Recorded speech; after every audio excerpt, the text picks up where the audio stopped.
Bana ni poa sana. Tukiwa tumetoka siku ya wanawake duniani, siku ya tarehe 8. Hopefully kwa mwanamke yote Tanzania, Afrika Mashariki na dunia kwa ujumla alisherekea vema. Na kwa mujibu wa hiyo hapo sasa, jarida la Billboard limetoa zile tuzo za heshima kwa wale wanawake ambao wanafanya sanaa.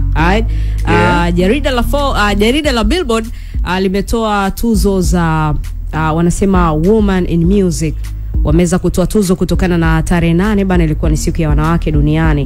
Na moja kati ya kitu kikubwa zaidi ambacho kimetengeneza pia heshima kwenye game ya Afrika, mwanadada Tyla kutokea Afrika ya Kusini amezidi kupeperusha bendera ya Afrika baada ya kupewa hiyo tuzo ya Woman in Music na kuchukua hiyo tuzo ya heshima kama mwanamke ambaye anaonekana kwenye muziki ni mdada mdogo, lakini pia amefanikiwa kwenye game yake kutokea Afrika ya Kusini pale. Kwa hiyo amechukua hiyo tuzo ya heshima kutokea pale Billboard. Jarida la Billboard likiwa limetambua pia uwepo wake kwenye muziki kwenye kategori ya Impact Award. Kwamba yeye yuko na impact. Kuna wengine walichukua best duo, wengine nini.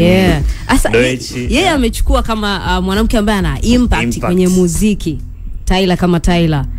Kuna namna ambavyo amewainspire pia watu, wamehamasika kwenye muziki wake, lakini pia wamependa kitu ambacho anakifanya.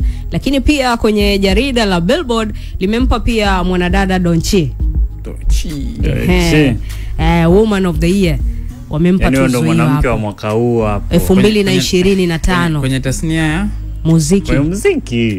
Ndio mwanamke aliyofanya makubwa. Amefanya makubwa, lakini pia nikaona kwa weekend hapa, kama ulikuwa unaona kwenye mitandao, kuna clip yake ambayo ilikuwa inasambaa pia akiwa amepandishwa jukwaani kwa moja kati ya watu ambao wamempa pia wana impact kwenye muziki wa hip hop duniani. Miss Lauryn Hill. Alibahatika kumpa nafasi kwenye siku ya wanawake duniani. Kumbuka huyo ni mwanadada ambaye anamiliki album bora ya hip hop ya Grammy. Miss Lauryn Hill. Kwa kumpandisha Doechii kwenye lile jukwaa kuwakilisha wale wanawake duniani ambao wanafanya muziki, ilikuwa ni nafasi ya kipekee. Lakini pia Doechii naye akasema ilikuwa ni mtu ambaye namtizama toka nasoma, nikawa nasoma vitabu vyake ambavyo alikuwa akivitoa. Kwa hiyo kupata nafasi ya mtu ambaye ulikuwa unamwangalia toka ukiwa mtoto, leo amekupandisha kama kijana ambaye anadhani na ana uhakika unafanya vizuri kwenye muziki wa hip hop ulimwenguni. Ilikuwa ni nafasi nzuri sana. Alipata nafasi hiyo, nikaona pia The Real 92.3 ya LA kule nchini Marekani. Ilikuwa ndo show ambao wanaihost. Kwa hiyo nikaona Miss Lauryn Hill kupata ile nafasi, akaona sio mbaya nipandishe na new blood kwenye hili jukwaa. Ilikuwa ni kitu kikubwa sana. Nimeona Modo anaguna kusikia Doechii kwamba ndo Woman of the Year. Mimi sijaguna. Kwenye hip hop Doechii kwa mwaka huu 2025 kwenye tuzo za Grammy za 24 amechukua tuzo ya Best Album of the Year. Best Hip Hop Album of the Year. Kwenye kategori hiyo hapo toka Grammy zimeanzishwa. Yeye anakuwa mwanamke wa pili kushinda kategori hiyo hapo. Yaani wanawake walikuwa wanashinda labda sijui album, sijui au song, lakini amekuwa mwanamke wa tatu kushinda kategori hiyo. Kategori hiyo ishia kushindwa na Lauryn Hill na Cardi B pia. Alafu wa tatu ndo alikuwa ni Doechii.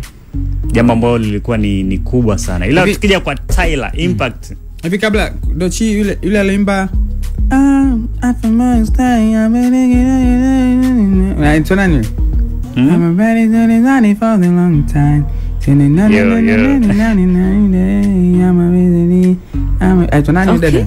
Yule ngoma yake ile trend sana. Don't tell me that you are not aware of that song. Nimesikia, lakini I don't remember the name. Hujasikia ngoma? Nimesikia lakini sikumbuki. Afu mpaka aina yake ya uimbaji watu wengi walikuwa wanaifanyia challenge. Yaani yule manzi amekaa kama mwanaume hadi ashaikunukuliwa anasema kwamba yeye hana jinsia. Bana unamjua bana. Kimkumbuka ndio. Man, tuambie kupitia 0683802966. Nikumbushe jina la huyo bidada. Kabla ya funga show ya The Cruise 6 kamili bana. Kwenye upande wa Tyla kuchukua kategori ya Impact Award. Mimi 100%. na support, na for now currently naweza nikasema kwamba Tyla ni msanii namba 1 Afrika. Kwa upande wa kina dada. So kwa no, changanya wa dada, changanya wa kaka, changanya wa baba. Sharon mingi currently Sharon zende kwa Mtogoti by the way. Siongea habari za mwaka juzi kwa sababu mtoto mwenyewe ana mwaka mmoja kana na nusu. Alright. Siongea habari za mwaka juzi, naongea currently. Kwa wanawake na wanaume. Na wanaume kwa sababu vitu ambavyo kavifanya kwa muda huu mfupi. Wanaume pia walikuwepo wanashindania hivyo vitu lakini hawajapata. Niendo kachukua hizo Grammy, kachukua hizo Brits, kachukua hizo VMA, kachukua Billboard, wanarecognize kama ana impact au wengine wako wapi. So currently ile story ya kwamba huyu mwanadada ni plant, yani kuna mtu ni mtu ambaye wanamtengeneza, ni star ambaye wa kutengenezwa na kupewa nafasi. Na management yake management hizo kutengeneza bila watu. Sasa si watu ambao wameshikilia na nileo kwamba anapewa ukubwa ambao hastahili. How? Na kazi zinaonekana, numbers zinaonekana. Ngoja nikuulize. Hivyo vitu vinaweza vikawepo. Ngoja nikuulize swali. Yes, okay. Unazijua ngoma 5 za Tyla? Yeah. Okay, tustaje. Water. Okay. Truth or Dare. Okay. Truth or Dare. Safer. Okay. 3 hizo. Alimba na Thames inaitwa nini? Siwezi nikakumbuka majina but the song naijua. Kuna Jump. Jump na Skill Bang. Mwaka gani? Ndo mwaka mmoja, kwa hiyo ukiongea miaka mingi. Ndio maana nataka niseme hivi. Yeah, that's why nakwambia currently namba 1. Ilisha kutokea mwaka ambao Tiwa Savage akawa best. Kwa upande tu wanawake na Afrika. Hapana. Does it mean Tiwa Savage hajakuwa kwenye piki ambayo Tyla ambayo anayo sasa hivi? Hajawahi. Even wasanii wa kiume wengi hawajawahi kuwa kwenye hii piki ambayo Thames hajawahi pia. Thames bado anajikongoja kabisa. Kwa hapo Thames kwa Tyla anajikongoja. Thames kwa Tyla? Of course. When it comes to music. Kwa sababu ya hizo na nini? Unajua mimi naongelea this current time na achievement za msanii. Thames hajikongoja. Ukisema current unamaanisha mwaka huu au miaka miwili au mwaka na mwaka jana. Yaani kuanzia 24 mpaka sasa hivi. Kwa miaka miwili tunasema. Yeah. Kwa hiyo nataka niambie hamna mkubwa kuliko Tyla. So wanaume sio wanawake wote wanaofanya muziki, sio kina Burna Boy, sio kina Rema, sio kina Wizkid, yoyote ule Tyla ndo bora. Currently yes. Na nilo alicho Credon anacho base ni aina ya recognition ambazo amezipata. Of course yes.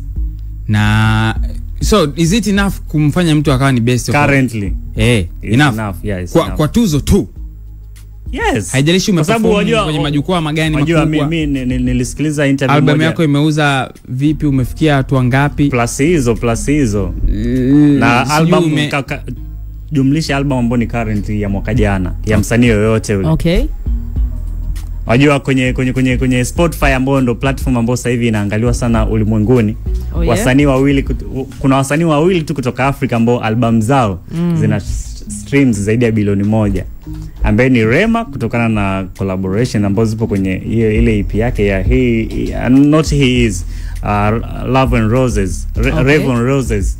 Alafu Tyla albamu yake ambayo imemtambulisha Tyla ndio iko na huo ukubwa ambao kwenye albamu yake international collaboration ni wimbo alomshirikisha Travis Scott, Water remix pamoja na Skill Bang na Ghana.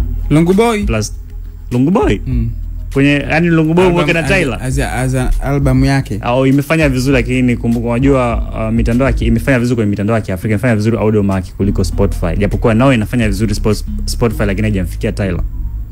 So it means yani tukubali facts kwa sababu facts ndo zinajieleza, unajua. Tyla mimi naweza mimi kwa facts zako nazielewa na sizikatai, lakini I don't think kama inatosha yani point ambayo bado Tyla hajaithibitisha na anaenda kuithibitisha soon ni kuperform kwenye hivyo viwanja vikubwa, ndo bado hajaandaa show zake kama yeye amekuwa akienda kama kibao.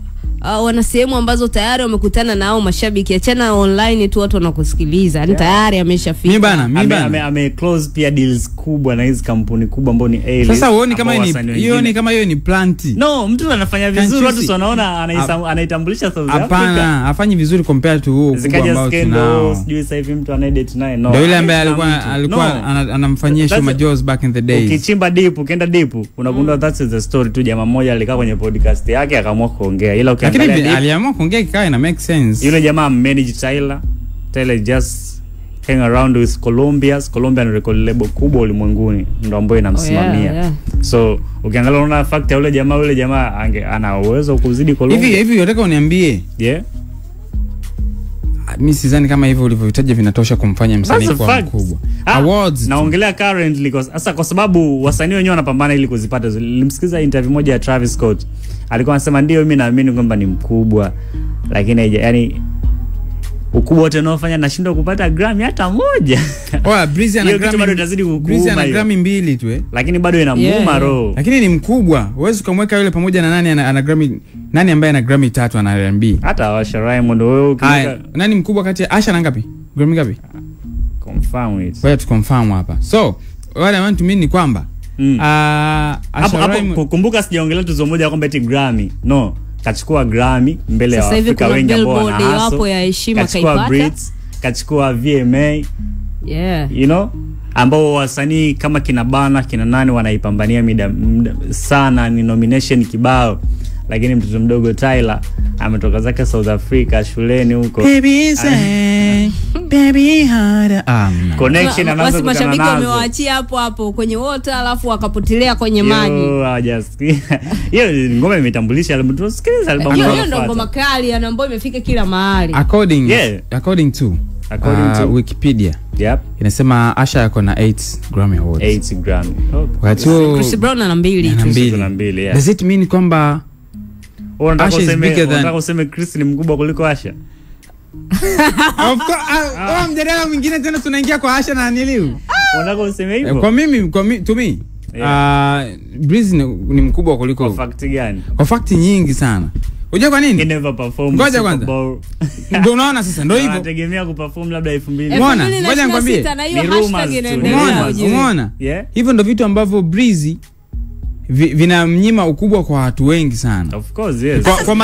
Kwa masikio ya watu wengi sana ambao wanaangalia kupitia tuzo na performance kubwa tu. Alafu na kwa sababu hiyo pia ni milango fulani ambayo ilifungwa 2009 kwa mkasa wake yeye na Rihanna kipindi kile. Ambazo hivyo wewe unaweza kuamini artist mwana tabia nzuri. Wewe unaweza kuamini kwamba Breezy kwa ngoma ambazo wamefanya na mchango wake ambao amekuwa nao kwenye game.